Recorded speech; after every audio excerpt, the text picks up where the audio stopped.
Hello guys and welcome back to the channel. इसके पिछले podcast में हमने डिस्कस किया था कि ये जो वॉर है between Iran, Israel and US, ये शुरू क्यों हुआ और इसके पीछे का जो इतिहास और जो कारण थे वो हमने डिस्कस किए। आज के पॉडकास्ट में और उस पॉडकास्ट में थोड़ा सा जो गैप था जिसमें दो तीन चीज़ें घट गई थी, और पहली चीज़ थी सीज़ फायर। वो कुछ कारणों से सीज़ फायर रहा नहीं, तो उसी बात को डिस्कस करने के लिए आज हमारे साथ वापस जुड़ चुके हैं commodore Shrikant Deshmukh sir.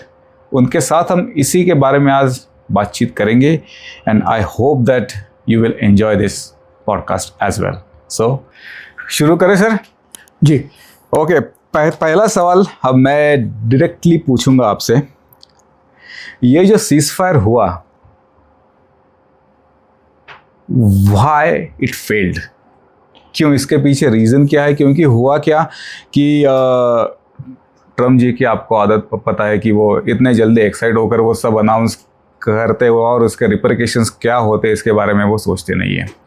With in few hours कहिए या फिर एक दिन, मतलब सीज़ फायर अनाउंस करने से एक दिन हुआ भी था नहीं कि इजराइल ने अटैक किया लेबनान पर। तो ये जो सीज़ फायर है ये फेल्ड क्यों हुआ, ये या फिर इसको एक फेल्ड सीज़ फायर के रूप से क्यों देख रहे हैं लोग? इस प्रश्न का उत्तर कई भागों में बांटना पड़ेगा क्योंकि इसकी जो पृष्ठभूमि है कि पहले युद्ध शुरू क्यों हुआ था, हमने देखा था। और इसमें जो हम कहेंगे कि तीन प्लेयर्स हैं, उनकी मनोधारणा इसमें क्या है।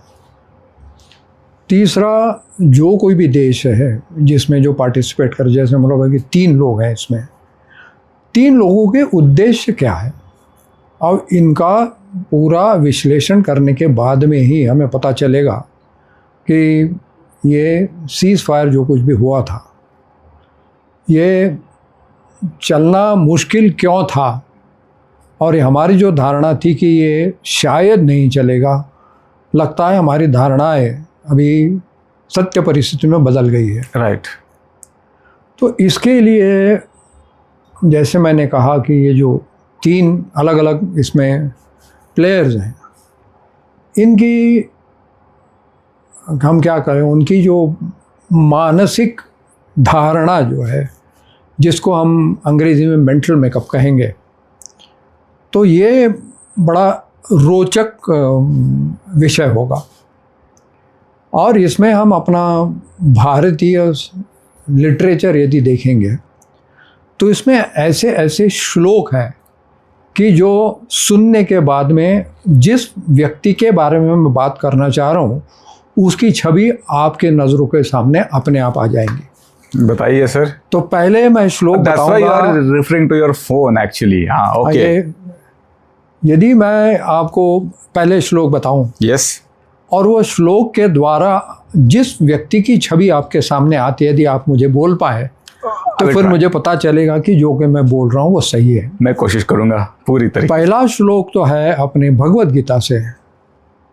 श्री कृष्ण भगवान अपने पार्थ या अर्जुन जैसे बात कर रहे हैं, तो वो उनको कहते हैं, दंभो दर्पो अभिमानश्च क्रोधः पारुष्यमेव च अज्ञानम चाभिजातस्य पार्थः संपदा मासुरिम। इसका अर्थ यदि हम बोलना चाहें तो होगा, हे पार्थ, दंभ या पाखंड, दर्प या घमंड, अभिमान, क्रोध, कठोरता और अज्ञान, ये सभी आसुरी संपत्ति लेकर उत्पन्न ये आसुरी मनुष्य का लक्षण है। ओके। तो बताइए, ये श्लोक सुनने के बाद में कौन सा चेहरा आपके नज़रों के सामने आता है? मेरे सामने तो एक ही चेहरा आ रहा है। बताइए। Mister T. You are absolutely right. All this characters just fit into mister Trump. और आप जानते हैं भगवद गीता हज़ारों सालों पहले उत्पन्न हुई है, लेकिन जो लक्षण उन्होंने बताए हैं वो आज के जग में भी ट्रम्प जी को बिल्कुल सही लागू होते हैं। तो इससे हमें उनकी मानसिकता क्या है उसका पता चलता है। अब दूसरा प्लेयर जो है वो मैं आपको बताऊंगा। और इसमें रामदास स्वामी जी ने कहा है। तो है, आपली आपण करी स्तुती, स्वदेशी भोगी विपत्ती, सांगे वडलांची कीर्ती, तो एक मूर्खा। यानी जो अपने ही ढोल बजाता है, यानी अपनी ही टिमकी चिल्लाता है और खुद कठिन परिस्थिति में होते हुए वो कठिन परिस्थिति दूर करने के अलावा अपने कर्तृत्व के ढोल बजाते हुए घूमता है, ऐसा आदमी को श्री रामदास स्वामी जी ने एक बहुत बड़ा मूर्ख कहा हुआ है। तो बताइए, ये सुनने के बाद आप किसके बारे में सोचेंगे? दिस इज डिफिकल्ट, पर mister N. Yes, it reflects on mister Netanyahu, क्योंकि वो बताते हैं मैं ये करूँगा, मैं वो करूँगा, खुद अभी ऐसी कठिन परिस्थिति में होते हुए भी वो झुकने के लिए तैयार नहीं है। लेकिन ये जब मैं कहता हूँ, ये मैं फिर से अपने श्रोताओं को कहना चाहूँगा कि किसी भी देश को अपनी सुरक्षा के लिए क्या करना चाहिए उनका निर्णय होता है। एब्सोल्युटली। और टेररिज्म के कारण यदि उनकी आपत्ति है, वो करना चाहते हैं, तो वो उनका निर्णय है। और भारत देश कभी ही कोई भी टेररिज्म का सपोर्ट नहीं करता, ये हमारा है। लेकिन सारी परिस्थितियों में कभी कभी क्या करना पड़ता है कि जग के जो एक what we say necessity of the world to survive is dependent on very many factors. So if our जो strong principles are going to come in the peace and prosperity of the world, then probably we have to rethink of it. That's why I quoted this श्लोक। और आखिरी में तीसरा player का तो अभी नाम बताने का कोई जरूरत है ही नाही आहे, क्योंकि एक ही बचा आहे। त्याच्यामध्ये इतकं सुंदर गाणं आहे की त्यांची सगळी जी कर्तृत्ववान परिस्थिती आहे त्याचं एक खूप छान वर्णन आपल्याला करता येईल। येस, ते गाणं आहे, शूर आम्ही सरदार आम्हाला काय गुणाची भीती, देह देश आणि धर्मासाठी प्राण घेतला हाती। इराणने काय, ये तो ईरान देश आणि धर्मासाठी त्यांनी हत्यार उगारलेलं आहे। आता तिन्ही लोकांची मानसिकता जर आपण आता बघितली तर then we will realise that Trump is going on to the almost on the ego basis. He is trying to change the goalpost every time there is a possibility of negotiation, as well as he tries to do something which I at least don't understand. Maybe our viewers also may not understand. जैसे मजाक में अभी WhatsApp पे चल रहा है कि पहले वो होर्मुज की खाड़ी को खोलने का प्रयत्न कर रहे जो अपने आप खुला था और उनके कारतूतों के कारण वो बंद हो। एब्सोल्युटली। अब सीज फायर की बात चलते हुए जब कुछ वो सीज फायर नहीं चला, जब हरमुज की खाड़ी को ईरान ने बंद कर दिया है, तो अभी ट्रम्प जी कहते हैं मैं हरमुज की खाड़ी को बंद करना चाहता हूँ। यानी जो चीज़ खुली थी उसको खोलना चाहते थे और अभी चीज़ वो बंद है उसको बंद करना चाहते। अभी इनकी धारणा क्या है, यदि कोई मुझे समझ पाए या समझा पाए तो ठीक होगा, मेरे समझ के परे है। Similarly Israel also is going that कि नहीं, आई विल फिनिश। ना what is the collateral damage, वो उनके समझ में नहीं आ रहा है, तो प्रॉबेबली उनको भी रीथिंक करना पड़ेगा। और अल्टीमेटली इनको, ईरान को भी अपने पथ से थोड़ा पीछे हट के कुछ सोचना पड़ेगा, तभी कोई एक आसार नज़र आएंगे कि अपनी जो सीज फायर है या कुछ शांति है या उस प्रदेश में कुछ स्टेबिलिटी है तो होगी। अब मैंने ये थोड़ा टाइम लेके आपको उनकी पृष्ठभूमि इसलिए बताई कि जो आपने प्रश्न पूछा कि सीज फायर क्यों नहीं चला, इसलिए मैंने बोला कि ये प्रश्न का उत्तर बहुत सारी चीज़ों के ऊपर डिपेंड होगा। तो पहली चीज़ है कि सीज फायर का टाइमिंग। ये सीज फायर जब डिक्लेयर हुआ, इसका आप टाइमिंग देखेंगे तो ये ceasefire was declare just before the deadline which was given by mister Trump to Iran to open the strait of Hormuz. So it's pretty peculiar that he has given a deadline that कि ये deadline में आपने straight of Hormuz नहीं खोला तो हम आप पे अटैक करेंगे और आपको स्टोन एज में ले जाएंगे और आपको पता भी नहीं चलेगा कि आप कहाँ पर हो. अब जो कोई डिप्लोमेसी होती है या फॉरेन रिलेशंस होते हैं या कोई बातचीत संवाद होता है, एक देश के प्रेसिडेंट ने ऐसी बात करना ये कोई मैच्योरिटी का लक्षण नहीं. बिल्कुल नहीं है. You may would like to finish Iran, I agree with you because that's your aim. But you cannot use the language which is what I would call undiplomatic. ऐसी लैंग्वेज आप यूज़ करेंगे तो संवाद या कोई सीज फायर होने का आसार तो आप पहले ख़त्म कर देते हो. तो एक तो है कि America, rather I should say president Trump has to temper his language when he speaking. It can not be knee jerk reaction language और just for spur of the moment आप कुछ कह दो. तो ये सारी चीज़ें में वो जो मैंने श्लोक बताया ये उसमें अप्रोप्रिएटली फिट बैठता है. तो अमेरिका की ये जो धारणा है या फिर उनका कहना है कि भाई सीज फायर होगा तो फिर बातचीत के लिए हम लोग भेजेंगे और बातचीत में मैं जो कुछ बोलूँगा वही आपने मानना चाहिए. तो फिर सीज फायर की बातचीत करने के लिए पाकिस्तान में जाने की ज़रूरत क्या है? आप एक मेमो बनाइए या फिर व्हाट्सएप कॉल करिए या फिर जूम कॉल करिए और अपनी की जो आपकी मांगे जो है वो इजराइल को, ईरान को बता दीजिए कि भाई मेरे को ये 15 चीज़ें चाहिए, आप ये करोगे तो युद्ध रुकेगा. नाटक करने की क्या ज़रूरत है कि भाई हम पाकिस्तान जाएंगे, हम डिस्कशन करेंगे, हम फलाना करेंगे. ये कुछ चीज़ होती नहीं है. इजराइल का भी जो इसमें भूमिका है कि सीज फायर के जो टर्म्स है उसमें क्या हुआ वो देखना पड़ेगा.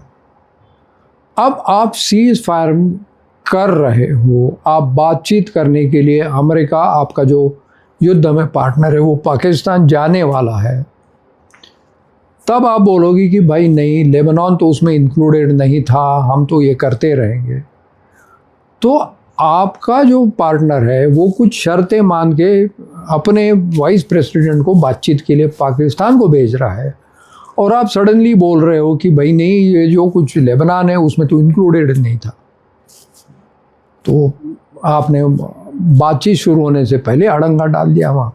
जी मैं इसी बात पर मैं आना चाहता था क्योंकि मतलब एक दिन भी हुआ नहीं था then Israel started bombing on Lebanon immediately. So मतलब ये बात कुछ हजम नहीं हो रही है. ये बातचीत हजम होना मेरे लिए भी कठिन है, हमारे श्रोताओं लोग भी कठिन है.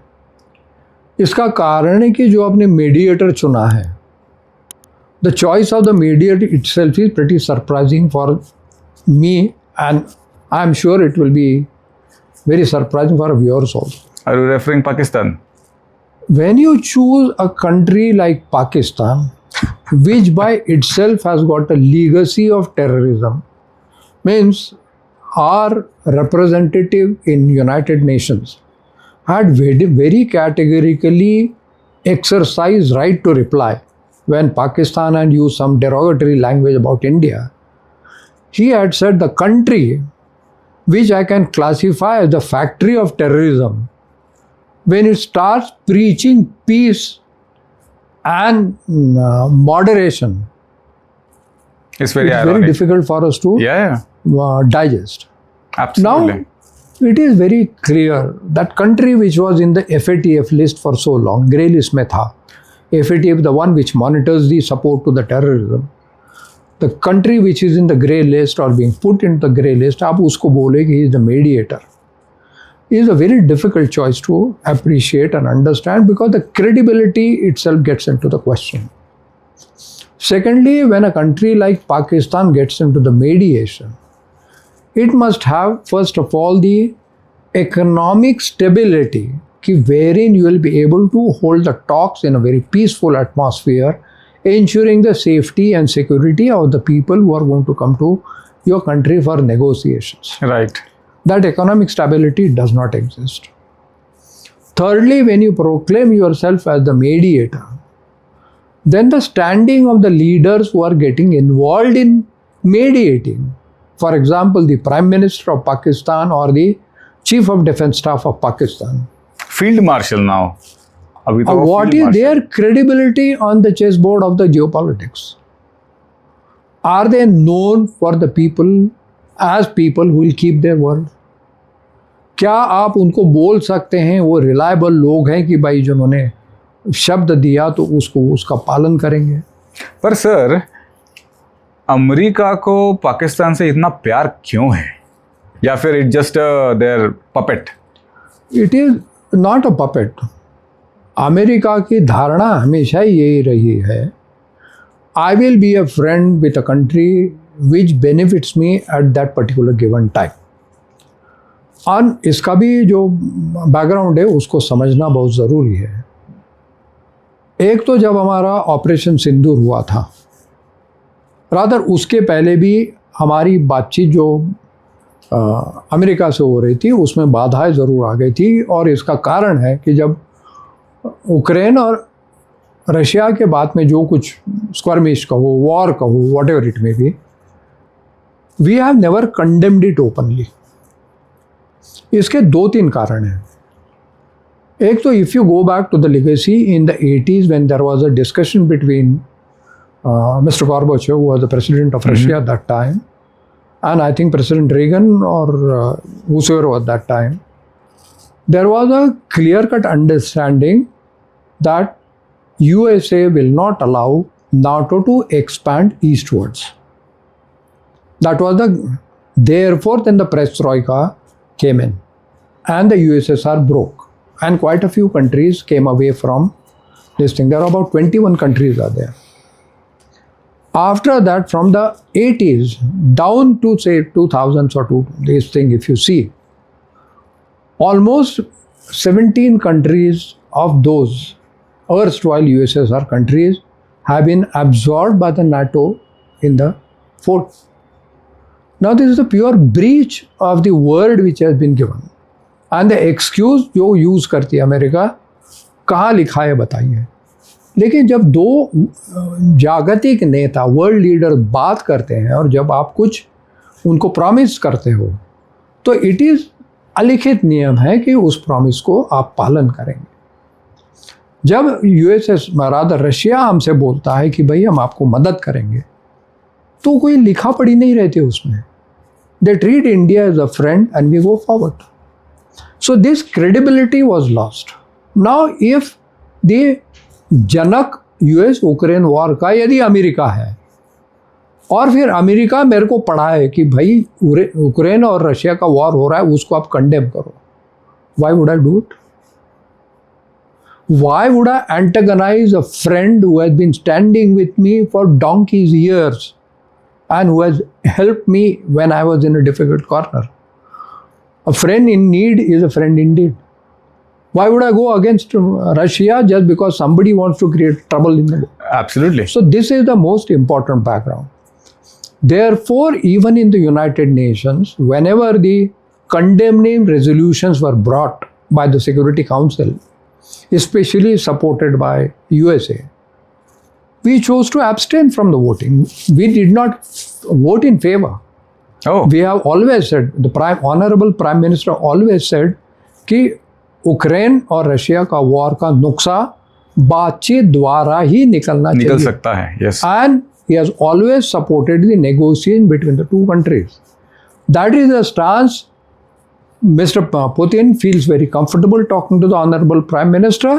And even Mr. Zelensky feels very comfortable in talking to the Prime Minister. Absolutely. Because it's a very balanced stand.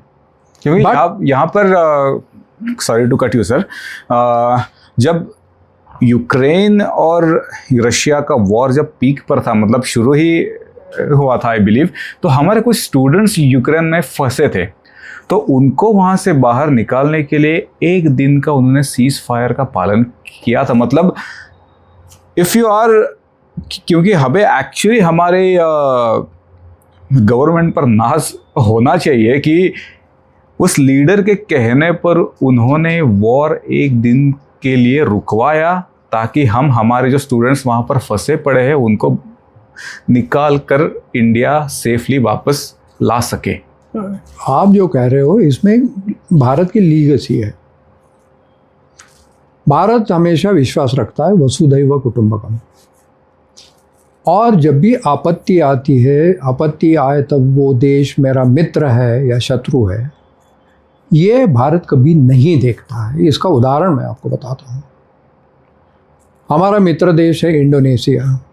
जब सुनामी जब आई थी, बंदा आचे में हाहाकार मच गया था, तो सर्वप्रथम वहाँ जाने वाला शिप जिसमें पानी, दवाइयाँ, ऑपरेशन थिएटर, ये सब सुसज्ज और खाने पीने की चीज़ें वहाँ रखी हुई थी।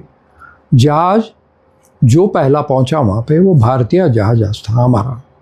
कोचीन से निकलकर बंदा आचे में जाके सर्वप्रथम जो हमने राहत का कार्य शुरू किया वो भारतीय नौसेना का था। यानी सरकार ने जैसे ही सुनामी की न्यूज़ आई, नौसेना को बता दिया कि be prepare to offer humanitarian assistance to Indonesia. So हमारी ये परंपरा है कि किसी पे जब आप बीती होती है या कुछ कष्ट होता है, हम पहले जाएंगे। इंडोनेशिया मित्र देश है हमारा। अब दूसरी तरफ आप देखोगे, तुर्की में जो भूकंप आया, एग्जैक्टली मैं उस पर ही आने वाला था। तुर्की हमेशा पाकिस्तान के साइड में खड़ा हुआ है, लेकिन जब भूकंप आया, we diplomatically asked clearance for Indian air force aircraft to land in Turkey. We were given permissions, medicines, even medical doctors were sent to Turkey. This is the humanitarian mission. So शत्रु देश को भी जब ज़रूरत आएगी तब मैं मदद करने के लिए पीछे नहीं हटता हूँ। वसुधैव कुटुंबकम। सो जब अब हमारी तरफ जब देखता है तो उन्हें पता है कि एक हाथ पे मेरा मित्र राष्ट्र इंडोनेशिया है, दूसरे हाथ पे मेरा शत्रु राष्ट्र तुर्की है। लेकिन जब भी किसी पे कुछ कठिन परिस्थिति आती है, भारत देश उसमें डिफरेंशिएट नहीं करता है। Humanitarian assistance, humanity, humility first. यही कारण है कि हमारे ऑनरेबल प्राइम मिनिस्टर हो या हमारे फॉरेन मिनिस्टर्स हो, इनकी जो जग में एक छवि बनी है, वो छवि ऐसी है कि ये लोग हैं, ये विवेकी लोग हैं। We will not work on a knee jerk reaction. We analyse the situation, we go forward from there.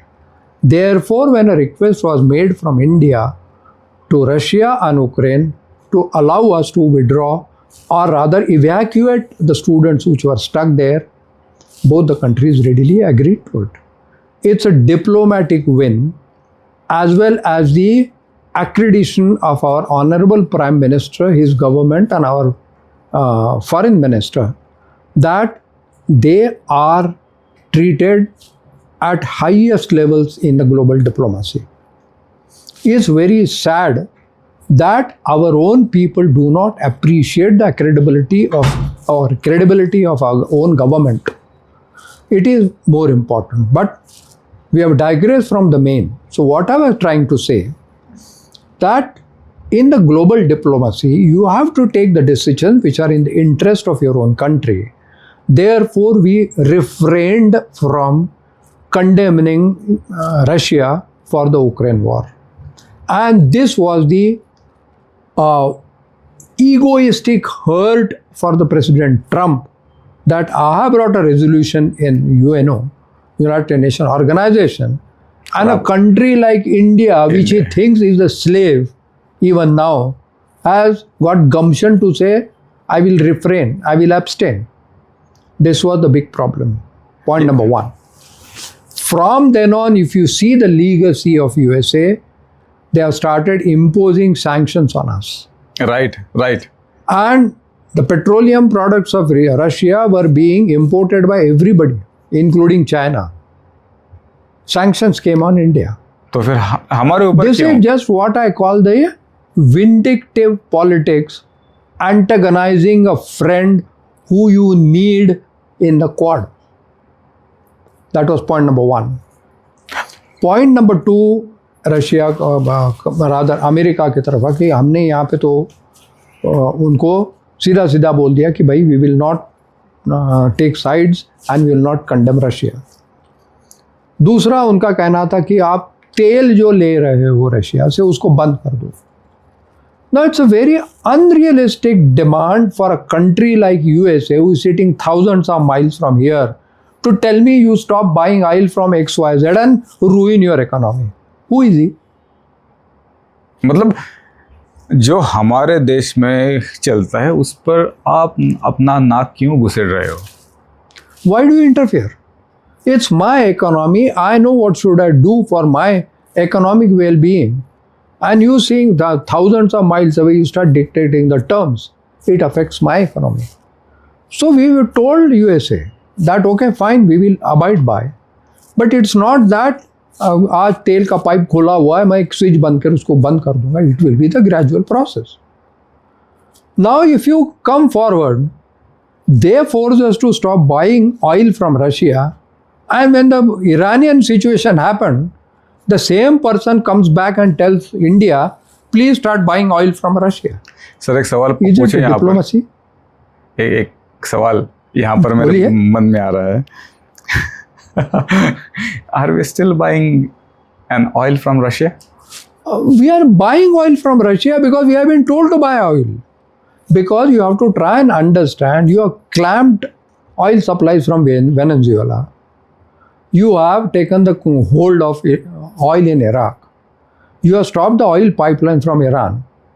If all these things happen, if the Strait of Hormuz is closed, the oil does not flow from that passage from where almost 30 to 35% of oil and gas flows go for the whole world, not only India or China. You see the kind of Brent crude oil prices today. When they used to be within the range of $45 to $50 a barrel, today they sit on $140, $150. Yes.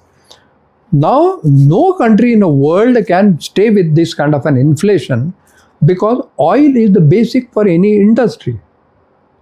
If industrial input itself becomes expensive, inflation in the world will go northwards. So, while Trump didn't back out rather from Iran, he also has to worry about the inflationary pressures in the world because the moment the inflation pressure goes up, the consumptions will fall. Imports from USA will fall.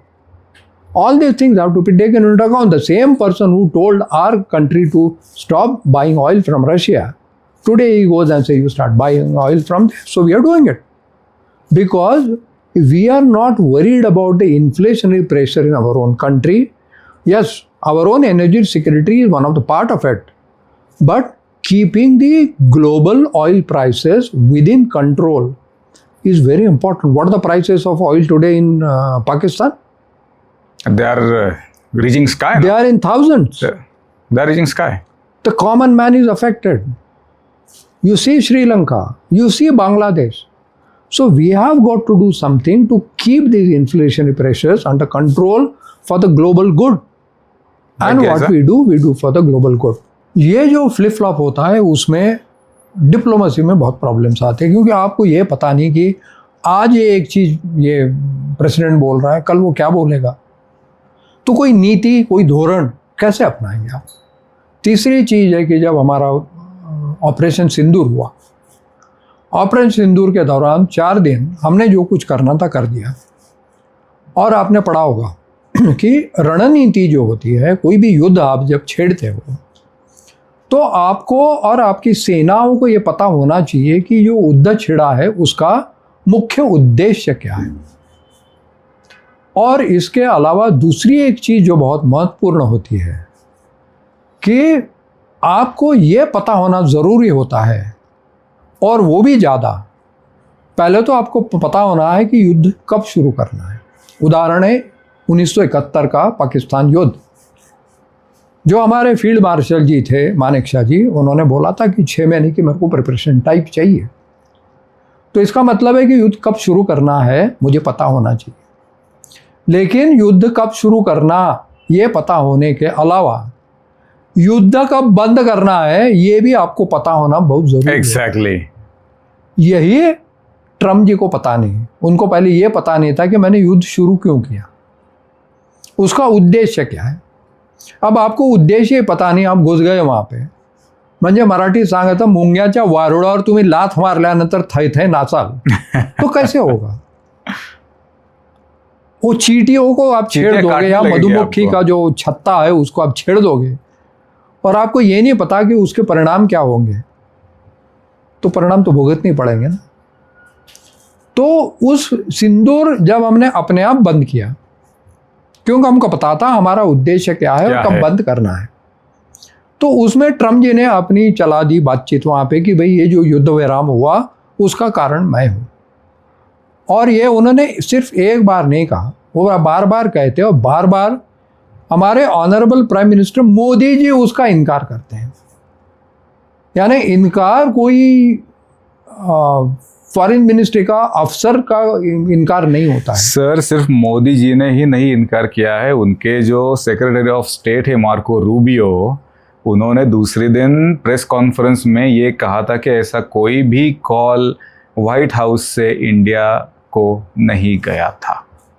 ये आपकी बात बिल्कुल सही है, लेकिन उस बंदे के समझ में कुछ, I am sorry using that word, उसके समझ में ना आए तो हम क्या करें. तो हमारे देश के प्रति उनका जो दिक्कत है, उनके पेट में जो दर्द है, इसके ये सब कारण है कि ये देश मेरे सामने आके नाक नहीं रगड़ता है. तो ट्रम्प जी की ये धारणाएं कोई भी देश है मेरे तरफ नाक रगड़ के मेरी खुशामद करे तो मैं मान जाऊँ. इसलिए सारे जो प्रॉब्लम्स आपने कहे कि हमारे सामने कई सारे प्रॉब्लम्स है देश के, वो है. यही एक कारण है कि ट्रम्प जी को शायद पता होगा कि भारत जैसा देश ही इस युद्ध में इफेक्टिव मेडिएशन कर सकता है. आपने मुझे पूछा था पाकिस्तान क्यों चुना गया. एग्जैक्टली. तो ये जो पेट में दर्द है, तो मेरे देश को कुछ भी करके भारत को यदि दबाना है तो आपको पाकिस्तान को गले लगाना पड़ेगा. और वो भारत को दिखाना चाहते हैं कि भाई तुम लोग मेरी you don't toe my line, तो फिर मैं आपके अगेंस्ट जाके पाकिस्तान को गले जरूर लगाऊंगा. This is the pressure tactics for which we have not given in. Now this is why he is saying that Pakistan हमारा बहुत दोस्त है, ये है वो है. और वो उन्होंने मुनीर को वहाँ पे बुलाया, उसको अपने व्हाइट हाउस में खाना खिलाया, लंच खिलाया, वो काफ़ी फेमस हुआ. डंके काफ़ी बच चुके हैं वहाँ पे. उसके दो कारण हैं. एक तो है पाकिस्तान को चीन के चंगुल से खींचना. आज पाकिस्तान को चीन के चंगुल में जाके फंसा हुआ है, वो बेल्ट एंड रोड इनिशिएटिव के तहत हो या आर्मामेंट के सप्लाई के तहत हो या इकोनॉमिक नीति के तहत हो. बेल्ट एंड रोड इनिशिएटिव की तरह उनका गदार पोर्ट वगैरह की तरफ तहत हो. लेकिन अमेरिका को जब उसको खींचना था, जब पूरी तरह वो उसके चंगुल में नहीं फंसा था. Now it's too little too late. You cannot pull out Pakistan from the influence sphere of China. It's not. फिर भी उनको वो कोशिश करनी है, तो एक कारण है उन्होंने गले लगाए. दूसरा, मैंने जैसे कहा, भारत पे प्रेशर डालने के लिए उन्होंने बनाया. और पाकिस्तान की अपनी स्थिति आज ऐसी है कि उनके ही लोग उनके अगेंस्ट खड़े हैं, प्राइम मिनिस्टर उनके, क्योंकि इन्फ्लेशन जो कुछ है पाकिस्तान में, आम आदमी की हालत बहुत ख़राब है, बहुत ख़राब है. और दूसरी चीज़ ये है कि अभी आई थिंक 2-3 हफ्ते पहले अफ़गानिस्तान ने पाकिस्तान पर आक्रमण कर दिया है और उनका भी वॉर उस तरफ चल रहा है. बलूचिस्तान और पाकिस्तान के आपके मतलब बलूचिस्तान लिबरेशन फ्रंट ने पाकिस्तान की जो हालत की है, उनको 30-35 किलोमीटर उन्होंने पीछे खदेड़ दिया है. I may the numbers could be wrong, but Pakistani soldiers Balochistan में जो उनकी पोस्ट थी वो छोड़कर भाग गए हैं. नहीं, आपकी बात सही है. इसमें का कारण आपने समझना चाहिए कि जब हम बलूचिस्तान कहते हैं, बलूचिस्तान में काफ़ी सारे खनिज हैं, यानी नेचुरल रिसोर्स, और वो नेचुरल रिसोर्स पे obviously China has got eyes on to it. Right. और उस प्रदेश में जो कुछ खनिज है या नेचुरल रिसोर्स है, उसको आप यदि निकालते हो और उससे फॉरेन एक्सचेंज कमाते हो या उससे आपके देश की बढ़ोतरी होती है इकोनॉमिकली, तो उसमें ये धारणा होती है कि भाई इस प्रदेश से इतना सारा माल यदि मैं कमा रहा हूँ तो इसमें से इतना हिस्सा मैंने उसको देना चाहिए ताकि उस प्रदेश का भी विकास हो। ये नीति होनी है। जैसे 370 हटाने के बाद में आज आप कश्मीर की प्रगति देखेंगे इकोनॉमिक, ये क्यों हो पाई? क्योंकि भाई यदि मेरा कश्मीर देश मेरे टूरिज़्म को इतना बढ़ावा दे के फॉरेन एक्सचेंज कमा सकता है तो उसका वो पोटेंशियल बढ़ाने के लिए मैंने उसका विकास भी करना चाहिए। ये हमारी सरकार की नीति है। पाकिस्तान में उल्टा है। बलूचिस्तान सारा निकाल लिया जाता है लेकिन उनकी तरफ कुछ जाता नहीं है। Obviously Balochistan will be against the government of Pakistan. ये उनके जितने जल्दी समझ में आए वो अच्छा होगा।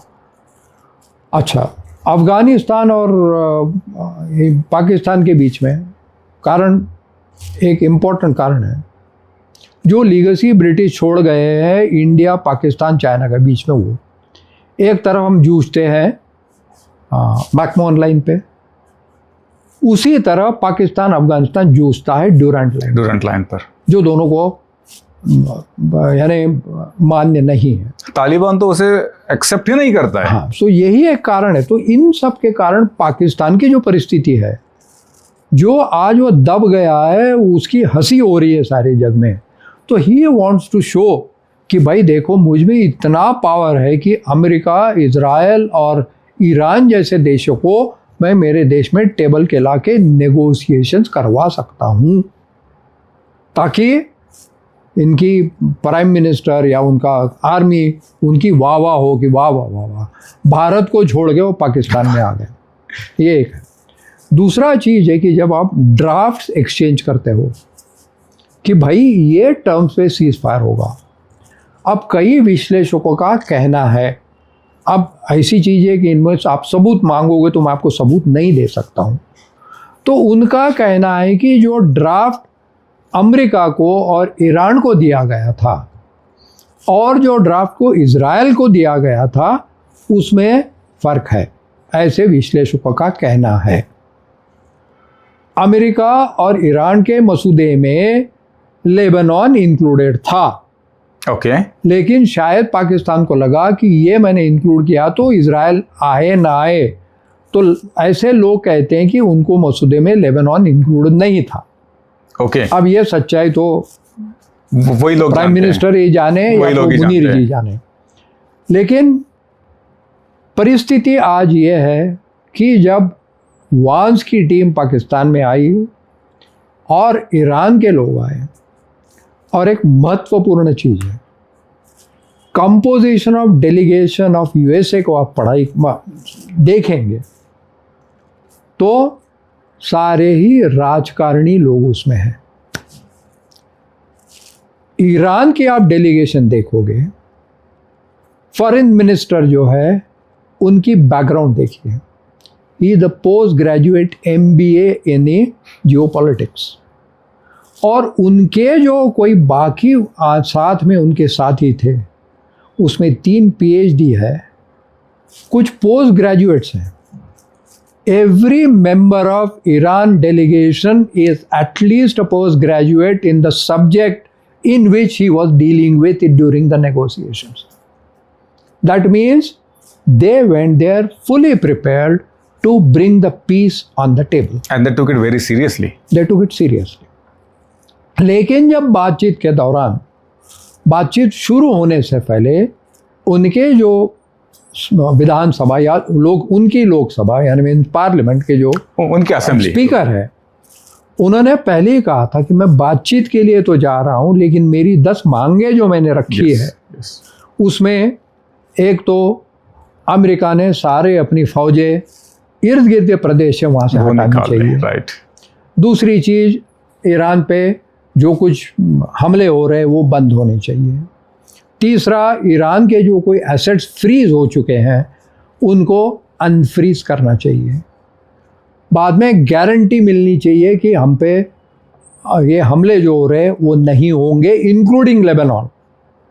उनका ये भी कहना था कि मुझे ये भी गारंटी चाहिए कि मेरा जो न्यूक्लियर प्रोग्राम है उसमें बाधा नहीं है। और उन्होंने अमेरिका को सलाह दी थी ये जो मांगे मैंने बताई, ये 10 में से 4 या 5 कुछ मुख्य मांगे थी, और उनका कहना था कि please do not ask for unreasonable, don't put on me unreasonable demand.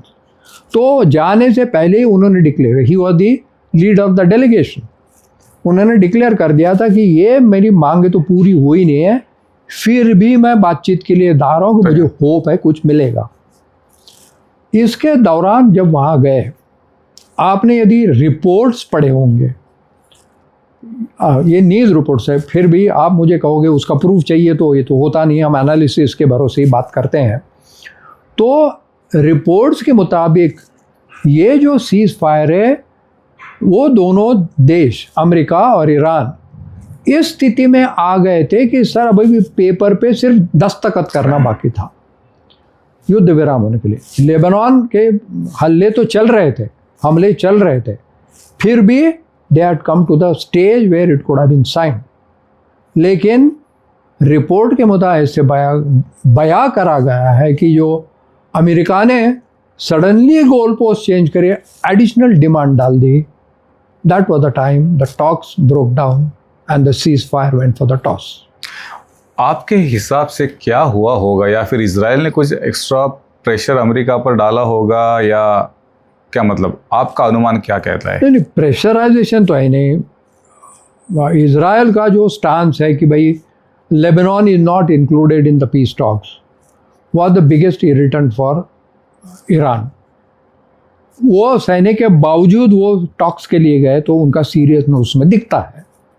तो हमले चल रहे थे और अमेरिका उन हमलों को बंद करने के लिए कुछ नहीं कर रहा था। अमेरिका खुद कह रहा है उसमें लेबनान इंक्लूडेड है और इजराइल पहला इंक्लूडेड नहीं है, यानी दोनों में डिस्कॉर्ड है। एग्जैक्टली। लेकिन परिस्थिति को सुधारने के लिए हमले बंद कर दिए गए, क्या नहीं कर दिए। और लोगों का कहना है और इनका कहना है कि जब ये बातचीत जब चल रही थी, तो ये 10 डिमांड में एक तो न्यूक्लियर वाला था, गारंटी थी, अपने फौजें वहाँ से हटाने का कारण था, और हमले बंद होने के लिए भी उनकी दरख्वास्त जो थी, वो रिपोर्ट कहते हैं कि भाई ये गोल पोस्ट चेंज हो गए। उन्होंने बोला यूरेनियम को आपको हस्तांतरित करना पड़ेगा। अब एग्जैक्टली क्या डिमांड डाली गई या कुछ गोल पोस्ट चेंज किए गए, ये तो फिर रिपोर्ट के मुताबिक हमें चलना पड़ता है। But they had come to a stage कि जो ये हस्ताक्षर सीज फायर डॉक्यूमेंट पे हो जाए, लास्ट मिनट में कुछ अमेरिका की तरफ से ऐसी कुछ मांगे करी गई जिसके कारण डेलीगेशन ने कहा कि सॉरी, ये मांगों पर हम बात नहीं कर सकते, and both the delegation decided to go back. Now the American delegation has said that we have gone back because Iran refused to accept my demand. Israel कहता है कि ईरान कहता है कि मैंने जो मांगे करी थी उसके ऊपर अमल नहीं हुआ। Now you see that difference in tone of the two countries. America says Iran refused to agree to the demands made by USA. Iran कहता है कि मैंने तो पहली 10 मांगे मैंने आपको दी थी, उस पर आप अमल नहीं कर रहे हो, तो आप मुझे कैसे बताओ कि मैं आपसे बातचीत कैसे कर पाऊंगा। So he is being trying to be reasonable even in the given situation. Right. And this guy says that you guys are absolutely dead-headed, you are not accepting my demands or no talks. Diplomacy doesn't run like that. बातचीत करना, जैसे आप एक podcast में मैंने आपको बोला था, बातचीत करना और संवाद साधना, इसमें फर्क होता है। सीज फायर होगा जब संवाद होगा, एक दूसरे की तकलीफें समझी जाएगी, एक दूसरों के लिए कुछ गिव एंड टेक होगा, तभी तो सीज फायर होगा, वरना क्या। ये डिफरेंस जब तक समझ में नहीं आएगा, ट्रम्प जैसे प्रेसिडेंट अपने ईगो बेसिस पे अड़े रहेंगे, तो सीज फायर होने का प्रॉब्लम एक है। दूसरा है कि इन्होंने बोला कि मैं होर्मुज के खाड़ी को मैं ब्लॉकेड करूंगा क्योंकि मुझे ईरान की आर्थिक परिस्थिति को बिगाड़ना है। लेकिन आप उसमें ब्लॉकेड करोगे तो आप ये क्यों भूलते हो कि सारे जग का 30% तेल वहाँ से आता है। तो चीन से लेके, भारत से लेके, जापान से लेके सारे देश आप बोल दो, उनकी सारों की आर्थिक परिस्थिति आप बिगाड़ दोगे। ये कैसे होगा? इसी का कारण है ईरान चाइना के पास गया कि भाई ये कुछ करो, and China has given a warning to USA that what you are trying to do is wrong. यदि यहाँ मैं थोड़ा डायग्रेस के आपको बताना चाहूँगा कि सिंगापुर के प्राइम मिनिस्टर ने क्या कहा। उन्होंने पार्लियामेंट के स्पीच में ये कहा है कि जग में कोई भी ऐसे स्ट्रेट्स है, होर्मुज है या मलक्का है या कुछ है, ये एज पर the UNCLOS United Nations laws of seas, they are open seas, no country can claim rights on it. Secondly, no country can demand a toll for transit into it. He is very clear. He is quoting the laws. We also quoted exactly same laws to Iran when we went there. Right. Only thing, we did the diplomatic missions behind it. We told them, by these are open straits. I will establish channels. I will take your permission first, and मैं अपने जहाज लेके आऊँगा. Iran was reasonable on that. That's how we have been able to bring our ships. But blockade में आप कहोगे कि भाई ships कोई भी आएंगे नहीं, तो ये तो तहलका मचाने वाली बात हो जाएगी। राइट। सो ऐसी ऐसी करतूतें यदि अमेरिका तरफ से होगी तो हम लोग सीज फायर टिकेगा या उसमें कुछ पॉजिटिव चीज़ें निकल आएंगी, इसके ऊपर कैसे विश्वास कर पाएंगे जब तक जो नेता लोग उसमें इन्वॉल्व है वो अपनी मैच्योरिटी ना दिखाए। तो इसमें मेरे कारण आपको लगता है सीज फायर होना चाहिए। तो मेरे ये नहीं कि मैं भारतीय नागरिक है इसलिए कहता हूँ, लेकिन हमारे प्राइम मिनिस्टर है, आपने देखा हो कि जग में जो पोल हुए कि who is the most influential leader in the world, a prime minister is the top most in that. Yes. And Trump is the may not be the lowest but he is on the lower rung. So today who can mediate between? Israel हमारा दोस्त है, America से ये छुटपुट चलती रहेगी, लेकिन मैं आपको एक बता दूं कि हमारे जो राजदूत है और अमेरिकी के राजदूत है, our diplomatic relations are still good because both the bureaucracies from USA and India are trying to bring back the relations back on the rail, because they know that if you want a global stability, not only in the Indo-Pacific, but in general global stability, USA and India are the two able partners who can work towards holding the global stability. Now you can't just antagonize one of your partners who is working with them. So the bureaucracies are working together. So not that USA hates us, whatever may be the reasons. The reasons could be. We have got good relations with Israel.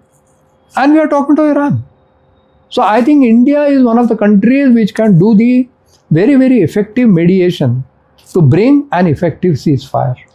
So जो मतलब piece talk के लिए या फिर cease fire के लिए, शांति लाने के लिए जो एक फलक्रम लगता है, so India is trying to be that fulcrum. India can be that fulcrum provided the three players into this particular game give due credence to the credibility of India. Yes, that is true. That is true. Step back from the egoistic dealings. तभी हो सकता है, वरना तो मुश्किल है। Well sir, अभी ये जो सीज फायर हुआ नहीं, अभी इस वॉर को आप कैसे आगे जाते हुए देख रहे हैं?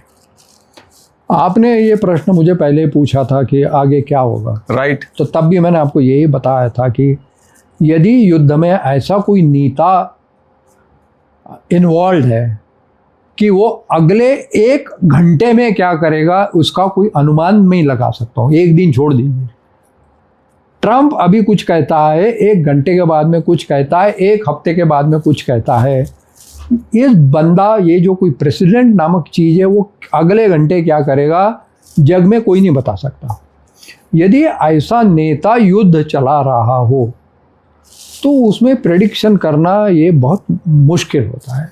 लेकिन जग में जो कुछ परिस्थिति है, तो एक मैं ज़रूर कहना चाहूँगा कि अमेरिका का डिसीजन है कि मैं हार्मुज़ स्ट्रेट को ब्लॉकेड करूँगा, it is not a very diplomatically correct decision, और उसको चलाना ये भी उनके लिए आसान नहीं होगा, क्योंकि it's a open strait which as पर the global laws it's open sea and it cannot be blocked. Yes, you can say, I will not allow Iranian ships to transit to Hormuz, which is perfect. It's okay.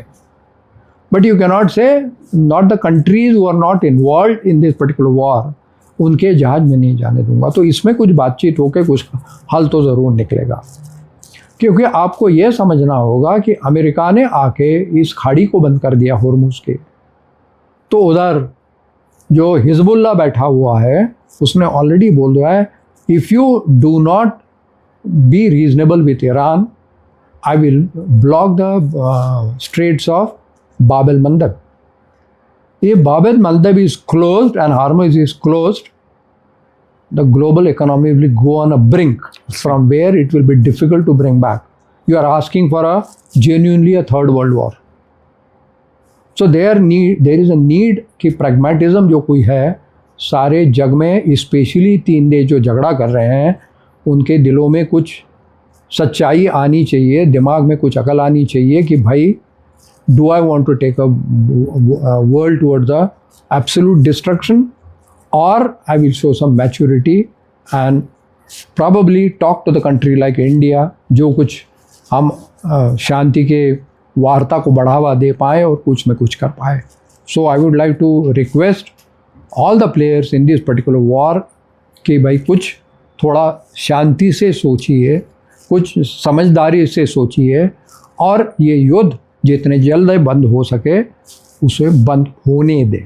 Right, ताकि आम लोग आराम से और शांति से रह सकें।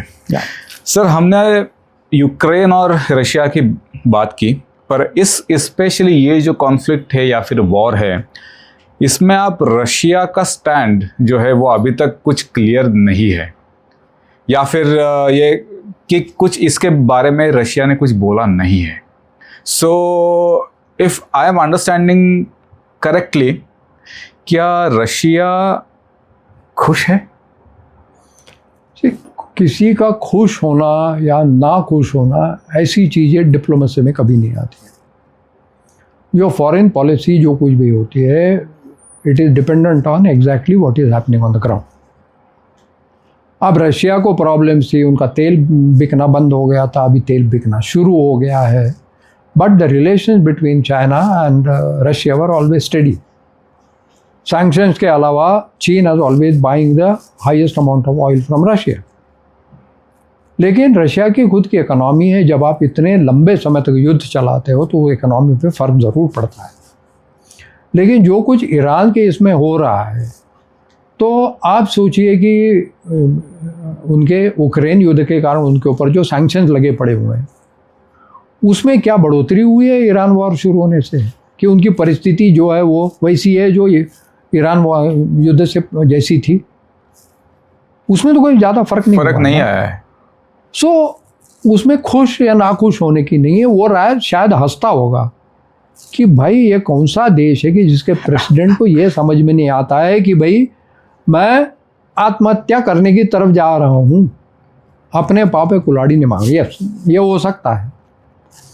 लेकिन आप ये भी देखिए कि जब क्यूबा पे उन्होंने अमेरिका ने कुछ रेस्ट्रिक्शन डाल दिए थे, वहाँ पे तेल नहीं है, क्यूबा में ग्लोबल अनरेस्ट है, क्योंकि जनता के पास खाने का पैसा नहीं है, तेल नहीं है। अब रशिया का जहाज तेल लेके क्यूबा तरफ गया, क्या अमेरिका उसको रोक पाया? क्योंकि उनको ये पता था कि अमेरिका ने वो क्यूबा की तरफ जाने का तेल ले जाने वाला जहाज रोक दिया। They are asking for a big trouble. तो ये कौन सी नीति है आपकी? आप बोलते कुछ हो, करते कुछ और हो। Why do you do it? Have a clear cut goal कि भाई मेरे को ये करना है, मैं ये करूँगा, और ये करते वक्त आप मुझे बताइए आपकी क्या प्रॉब्लम है, कुछ गिव एंड टेक करके सीधा सीधा रास्ता हम इसमें से निकाल लेंगे। राइट। सो अमेरिका का जो कुछ चल रहा है, शायद उसके ऊपर रशिया और चीन तो हंस तो रहे होंगे, और लेकिन रशिया इसमें कुछ तेल डालने की कोशिश हो, आग को बढ़ावा देने की रशिया कोई कोशिश नहीं करेगा। क्या ईरान और रशिया के संबंध अच्छे हैं? अच्छे हैं।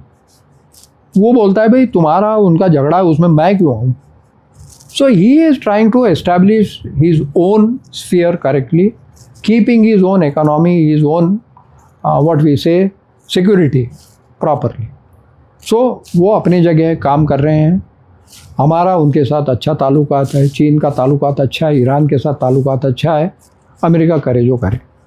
ये मेरी पर्सनल धारणा है। राइट। पर एक्चुअली मेरा सवाल था कि जो रशिया और यूक्रेन का वॉर का जो रीज़न था वो था नेटो, क्योंकि रशिया उनके बॉर्डर पर नेटो फोर्सेस नहीं चाहता था। सो और that time I think America was willing to make a deal between Ukraine and Russia, जो कि कुछ यूरोपियन कंट्रीज़ ने उसको अपोज किया और फिर एम्यूनेशन यूक्रेन को उन्होंने दे दे, जिसमें फ्रांस था। और इस वॉर के कारण अभी अमेरिका और यूरोप में काफ़ी ज़्यादा डिफरेंसेस आने शुरू हुए हैं actually. So do you think that this is the beginning of the end of NATO? आपने नाटो के बारे में सवाल पूछा, लेकिन जैसे मैंने पहले भी कहा हुआ है कि भाई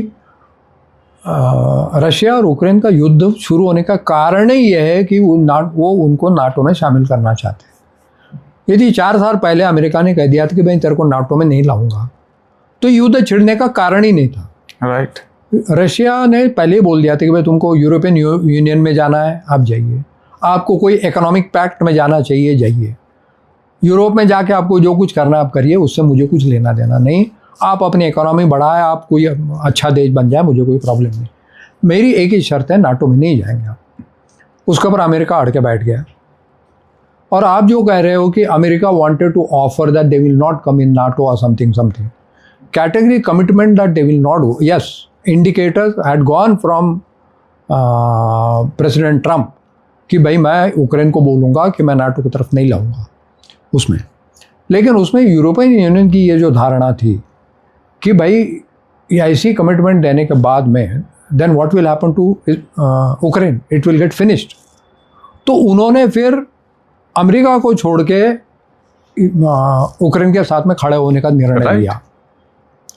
जैसे मैंने कहा कि भाई your decision, geopolitics have to be dependent on the actual what's happening on ground. When European Union saw that President Zelensky जब व्हाइट हाउस में गए थे, आपने उनका अपमान कर दिया, उनको गालियाँ दी, ये ऐसे नीजर क्रिया सामने आ कि प्रेसिडेंट दूसरे देश का जो उसको ट्रीट करते हो, तो ये आपके मैच्योरिटी पे रिफ्लेक्ट करता है। तो आप पहले यूक्रेन का हाथ पकड़ते हो, फिर उसको बोलते हो तुम जाओ। ये ऐसी फ्लिप फ्लॉप नीति आप ग्लोबल पॉलिटिक्स में नहीं चलती है। तो नाटो देशों का या यूरोपियन देशों का यही कहना था कि भाई आपने उनका हाथ पकड़ा था, अब आप उनको मझधार में नहीं छोड़ सकते। उसमें अमिकेबल सॉल्यूशन लगना चाहिए कि वो पूरा देश का तहस नहस नहीं होना चाहिए। लेकिन अमेरिका फिर उधर ही फ्लिप फ्लॉप चलती रही, दैट्स वन। और ईरान के युद्ध के दौरान अब ये बात यहाँ तक आई, उन्हें यूरोपियन नेशन को बोल दिया कि तुम डरपोक हो, आप मेरे को हेल्प करने नहीं आए, मुझे आपने होर्मुज खाड़ी को खोलने के लिए आपने जहाज नहीं दिए। These are all unreasonable demands. You started a war without knowing why you have started it. आपको ये पता नहीं कि उसको कब बंद करना है, और आप बोल रहे हो कि भाई नाटो नेशन से आके अपने जहाज देने चाहिए, आर्मामेंट देनी चाहिए। भाई कई लोग पागल हैं कि भाई आप रास्ते पे आके किसी को पत्थर मार रहे हो, बोलोगे अब नहीं, इसको मेरे साथ में आप पत्थर मारो। This is all stupidity. How can you expect NATO nations to stand with you when your own stand is absolutely unacceptable? तो ये अभी अमेरिका पर डिपेंडेंट है। उन्होंने बोल दिया कि NATO did not stand with me, so I will not stand with NATO. अब ये फ्लिप फ्लॉप जब अमेरिका की तरफ से चलता है, ये जग के लिए, स्टेबिलिटी के लिए बड़ा डेंजरस है। नाटो चल रहा था, वो सही था गलत था इसमें मुझे नहीं जाना है, लेकिन इतने साल तक इतने सारे देश आपके साथ खड़े थे, आज वो उनको बोल रहे कि मैं I don't care. So ultimately European nations will have to come back to a stance, they will have to do introspection for themselves that non-NATO scenario, how I'm going to handle it. And when Europeans will start thinking about how will I handle a situation of non-NATO, they know India is the only country which can help them in handling non-NATO situation. Why did FTA come? European Union. Right. Because they knew if the NATO collapses, I need a partner who is reliable.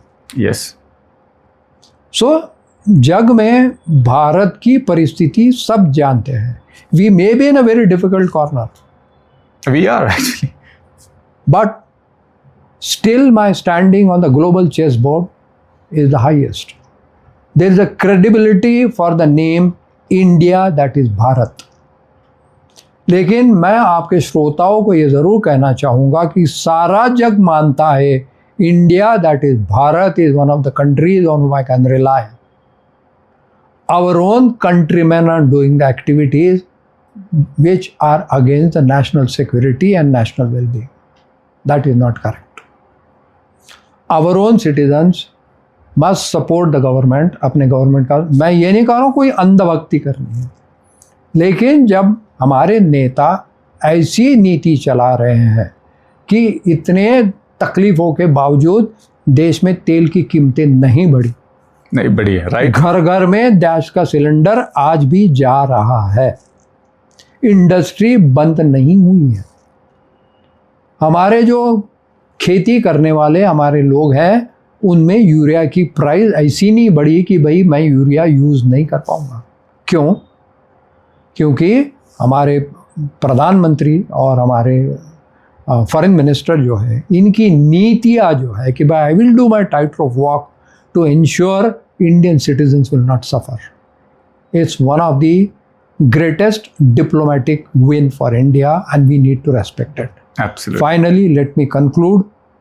यदि America चाहता है, Israel चाहता है कि भाई Iran war को कुछ एक ऑनरेबल एग्जिट सबको मिले और ग्लोबल इकोनॉमिक स्टेबिलिटी और सिक्योरिटी चलती रहे, तो यदि नेगोशिएशन टेबल का जो नेतृत्व है यदि भारत को दिया जाए, और ये मैं इसलिए नहीं कह रहा हूँ कि मैं पाकिस्तान का दुश्मन हूँ, लेकिन इसमें जो एक क्रेडिबिलिटी का पार्ट जो होता है, ऐसे देश को आप यदि रिस्पॉन्सिबिलिटी दो तो भारत सिर्फ ईरान का वॉर नहीं सुलझाएगा, भारत देश रशिया और यूक्रेन का वॉर भी सुलझा सकता है यदि आप मुझे वो करने का चांस दीजिए. वसुधैव कुटुंबकम इज ऑलवेज आर नीति and we are सक्षम in doing that. भारत माता की जय. जय हिंद. और पुनः आपको धन्यवाद मुझे इस पॉडकास्ट में बुलाने के लिए. God bless us.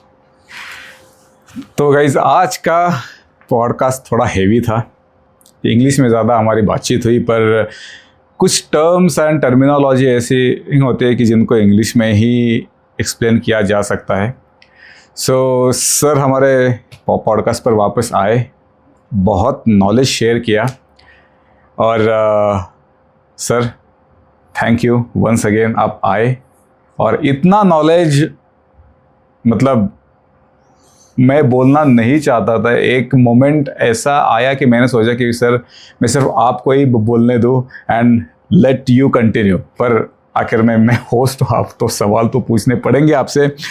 पर आपने जो जवाब दिए, आई थिंक ये जवाब सुनने के बाद में बहुत से लोगों की आंखें खुली होंगी and they will start respecting our foreign diplomacy और आवर लीडर्स.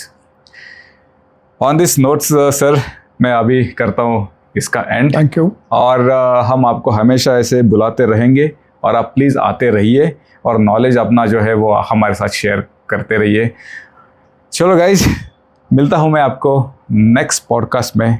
तब तक के लिए नमस्कार.